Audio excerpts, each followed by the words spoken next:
Hello, friends, and welcome back to Weird Wednesdays. Tattooed Biker here with you, and tonight I've got emails from viewers detailing their terrifying personal experiences with Dogman type cryptids. These stories are unsettling to say the least, so enough wasting the moonlight. Grab your gear and let's ride. Number 1. Dear Biker, in late June 2021, my sister and I were driving from Utah to Arizona. I was moving out to Phoenix. I don't remember the exact forest area, but it was right as we started the descent from the mountains in northern Arizona. My sister and I were having a conversation as she was driving. We entered into a clearing in the trees. As we came into the clearing, there was a very large rock on the right side of the road that caught my eye. Upon seeing the rock, I saw movement to the left of it. There was a very large and distinctly canine-shaped figure in the clearing next to the rock. As I stared, trying to make out what it was, we had both gone silent mid-sentence. I clearly saw eyeshine that was almost a reddish-orange in hue. Whatever it was locked in a stare with me and tracked the vehicle with its eyes. My blood ran cold and I felt a feeling of utter helplessness sink over me. That feeling was accompanied by the thought that whatever this was, it could do serious harm and I would have no way to stop it. The creature only stood on its hind legs and stared at us as we passed. When the initial shock wore off a few seconds later, I quickly asked if my sister had seen anything. Her voice was shaky as she confirmed exactly what I'd seen. A very large, canine-looking creature, standing on its hind legs and staring directly at us as we passed through the clearing. I've seen black bears up close and personal within 20 yards, and whatever this was, it clearly wasn't a black bear. It was quite a bit larger, with more of a slender build and a very long, dog-like snout. My sister was very shaken by the experience and had tears in her eyes due to the fear that she was feeling.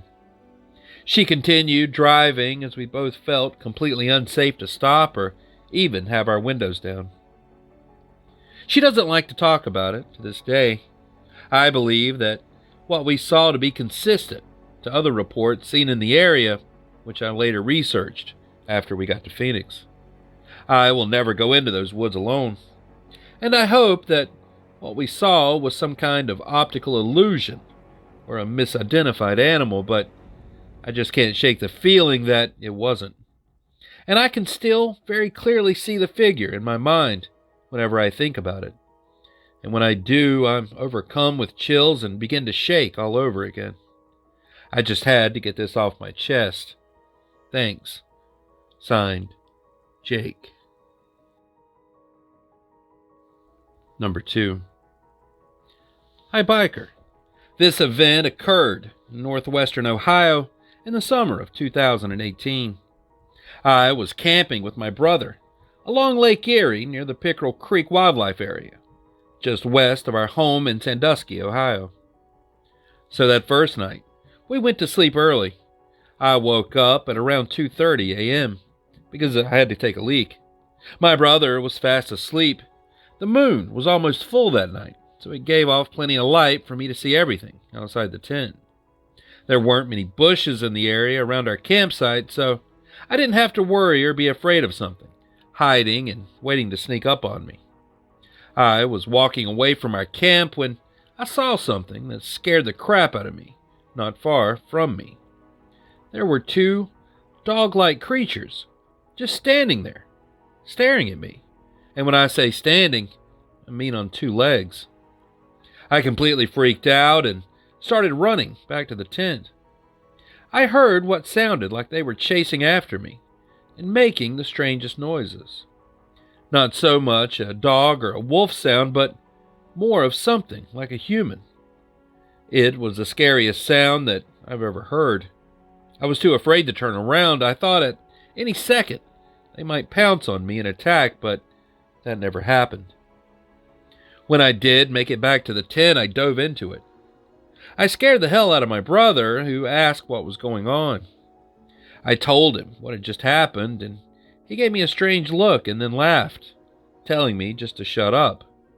I told him if he didn't believe me, go out there himself and see. He laughed again and said, sure thing, I have to go anyway. So I sat there and I watched him stand up and head out of the tent. I knew that this was serious and I couldn't let him go out there by himself, so I followed him out of the tent and into the darkness. My eyes took a few seconds to adjust, but I could see him clearly, standing about 20 yards away, staring off at the trees. I walked over next to him and looked in that direction as well.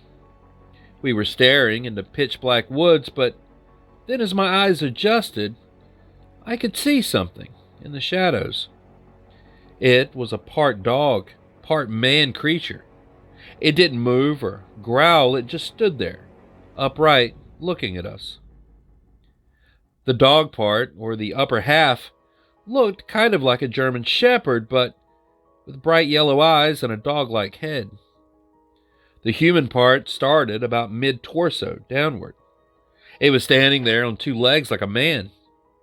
The upper part was hairy like a dog, but the bottom half was hairless like a human man. I whispered to my brother and asked what he thought it was. He didn't say anything. He was just standing there, literally paralyzed with fear and shock. I grabbed him and pulled him back to the tent. As we ran back, the creature let out this horrific howl. The sound of that thing echoed through the trees, and it was like nothing that I've ever heard before. We dove into the tent and piled our backpacks and gear in front of the entrance, as if this might offer us any protection. We were both absolutely terrified. He was shaking, and I felt like I had to throw up.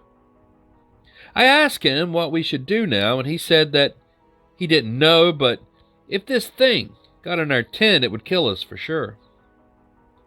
Then we heard a howl in the distance, and we started to feel relieved, even though I knew that it may have been the second creature that I had encountered earlier. Then it was answered by another howl, much closer to us, like right outside the tent. It had indeed followed us. Then we could both hear scratching and digging sounds. We were both screaming hysterically at this point, but then suddenly it stopped, and there was nothing but silence. We waited inside the tent for at least 15 minutes, hoping that it had moved on. We decided to risk it and peek outside the tent. I grabbed the flashlight and peeked through the flap. Seeing nothing, I waited a bit longer, but then I looked out into the campsite, and there was nothing there. We decided to stay put in the tent until daylight. There was no way we were going to try and walk back through the dark woods toward my car in an attempt to escape these creatures. After what seemed like forever, the morning light started creeping through the forest canopy. We both slowly exited the tent and looked around us. There were very large canine and human-like prints all around the campsite, especially in a circle around our tent.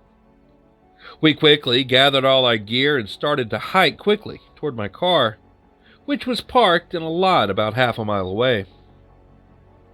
When we reached the car, the first thing I noticed was this horrible smell. I didn't know what it was, but the odor was very strong. It was so strong, in fact, that we smelled it even after we got in and drove off. My brother thinks that the creatures may have found the car and marked it. I wasn't sure if that was true, but the smell lingered in the car for days. When I got home after dropping my brother off at his apartment, I started looking online in an attempt to find answers. I read several accounts about Dogman sightings throughout Ohio, but none were from the area that we had been. That was about 5 years ago now, and my brother and I still enjoy the outdoors, but we still haven't returned to the area of our encounter. We are both more aware of our surroundings now when hiking and camping, and we just don't talk about the encounter with each other. Thanks for reading. Signed, Leo. Number 3. ATB. This took place around 1992 while hunting a swamp just before dark here in Louisiana. I was stalk hunting while wading through knee-deep water. I saw water movement through the very thick hedgerow-like brush. At first, I believed it to be ducks, so I sneaked up to the edge of the brush for a clear shot, but when I got there, I could see movement through the thick brush some 6 feet over the water, and at the same time, there was small wakes in the water, coming through the brush every time it moved. I was less than 10 feet from this animal, and I could hear it sniffing the air. Then it suddenly froze when it picked up my scent. We were frozen in a noiseless standoff for at least 2 minutes. It couldn't see me, but it was looking for me, because it knew I was very close. I knew this was something weird, and my situation wasn't good, so while still mostly hidden, I slowly and quietly, over a minute or so, replaced the birdshot in my 12-gauge with 3 3-inch Magnum triple-aught buckshot. When I raised my gun to fire, it saw me, and when it did, I believed that I was suddenly closer than it thought I was, because that thing suddenly howled, a terrifying and completely gut-wrenching sound. It then suddenly leaped several feet out of the water, and about 12 feet or so into the deeper water that was about 10 foot deep. In that instant, when it jumped, I could see its back or something slightly above the brush. It had spiky hair. When it landed in the water, it sounded like a 300-pound animal. It remained underwater until it reached the other side of the slough. When it came out on land, I couldn't see it. I then made a huge circle around the animal to try and cut it off in an ambush.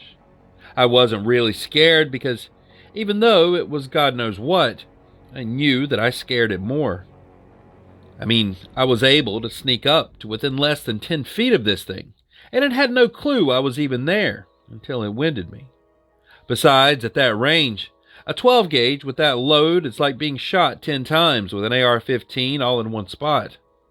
A 12-gauge load like that can put a hole the size of your fist through a wild hog, and that's an animal that has one of the toughest hides on the planet. There's nothing on this earth that will survive very long with a ribcage shot from a load at that range. I knew this already, and that's why I felt safe to give chase. Anyway, I tried ambushing with no luck.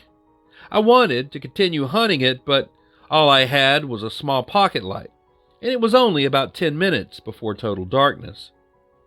Before I set out of the swamp, I looked and found its tracks. I found canine-like tracks that were about 6 inches wide and about 8 inches long. They were bipedal tracks, set about 6 feet apart due to the animal running. There's a lot more to the story, but I'll leave it at this for now. I gathered enough info about the animal over the years that I'm convinced it can be hunted and killed. It walks on 2 legs and has canine-like feet, so it's whatever you want to call it. I just know it exists. And I see it more as an animal than a monster. Thanks. Signed, Kyle. Number 4. Dear TB, I grew up in the Kettle Moraine State Forest in southern Wisconsin. I would constantly ride ATVs and dirt bikes on the south end of Whitaker Lake in a place called Natureland Park. This is a section of the Kettle Moraine that has 122 acres of trails and wilderness for people to enjoy. It borders the south end of Whitewater Lake. The trails are fairly well used during the summer, but not ever packed with people. When I was younger, some friends and I would run around Natureland Park, just doing what kids do. Just for the record, I lived about 18 minutes from Bray Road, the supposed home of the beast of Bray Road. Anyways, some friends and I were running around the trails of Natureland Park back in the day. There was probably about 8 of us or so, when we heard something breaking branches off the trail not too far from us. We all stopped to listen. There aren't any bears or cats or anything too scary around here. Maybe the occasional coyote, whitetail, raccoon, etc. But whatever this was, it had to be large. So we all got a bit concerned. This thing must have moved because we heard a large snap of a branch. We took off running like a bunch of lunatics, and we could hear this thing running behind us. It was literally like something out of a movie. My friend trips and falls, and as we're trying to catch up with the rest of our friends who had left us in the dust, I stopped to help the other kid, and we looked back down the trail to see the silhouette of something enormous standing in the trail, just staring at us. I couldn't make out any detail. It was just a massive black mass or something that looked like it wanted to dismember us. I yelled out, "What the hell is that?" Just about the same time, this thing dropped down on all fours and bolted off through the timber like a freight train. We got out of there as quick as we could. We could hear the thing bursting through the woods, getting further and further off from us. As we got to the parking lot, everyone around us heard the commotion. We got on our bikes and rode like crazy all the way back home. I know it's not too much of an encounter, but it was enough for me to never go back to Natureland Park at night ever again. This all happened about 35 years ago, and I've only personally told a handful of people because I don't need folks thinking I'm crazy. But I share my story anonymously online when I can because I actually feel a bit better when I get this out. Thanks for letting me share. Signed, Anonymous. And there you have it. 4 chilling encounters with the mysterious and frightening Dogman. I'd love to hear your thoughts on these reports down in the comments. And if you have ever had an encounter with something unexplained, or maybe a brush with the supernatural and want to share your story, just send it to the email in the description, and your experience may just wind up in a future video. So thanks for watching, and as always, stay curious, stay vigilant, stay safe, and I'll be seeing you on down the road a ways. Biker out.